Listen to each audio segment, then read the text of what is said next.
Welcome back. You're with News First.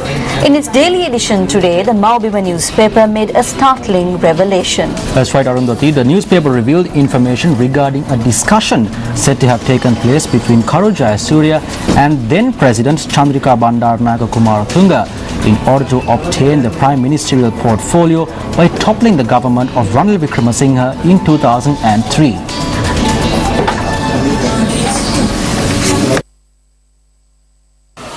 The column Gurudune Vikragahaya published on the Maubima newspaper notes that information regarding the Karu Chandrika discussions were revealed to Ranil Wickremesinghe by Mangala Samaravira and Sripati Surerachi.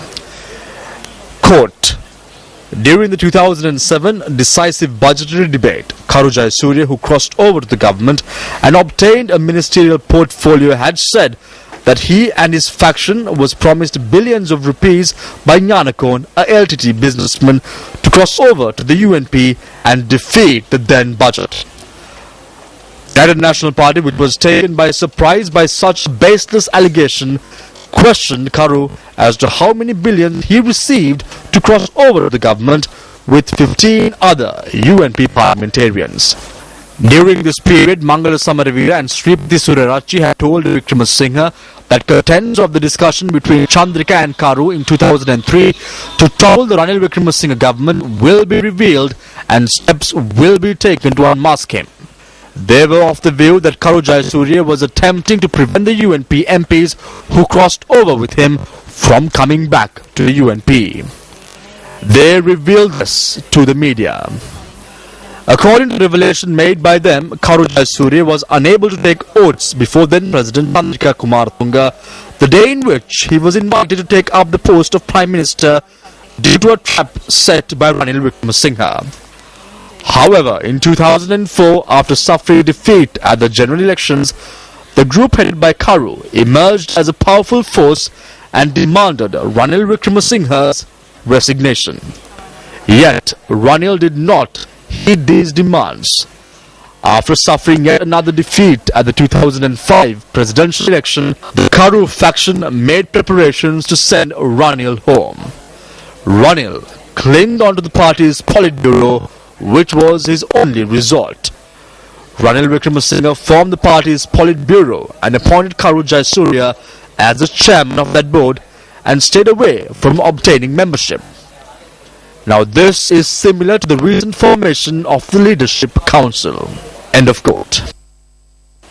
Meanwhile, Venerable Attan Ganesh Sasanaratanathera points out that Ranil Wickremesinghe and Karu Jayasuriya had both violated the agreement on the composition of the Leadership Council proposed by the United Bhikkhu Front. Sajith Premadasa refrained from being a member of the Leadership Council on the basis that they did not take into account the three final proposals that were presented. As the representatives of the United Bhikkhu Front, we are not at all displeased with him. There is a strong belief amongst us that he will take up the membership of the Leadership Council when the final proposals are taken into account and the post of chairman of the council is given its due place.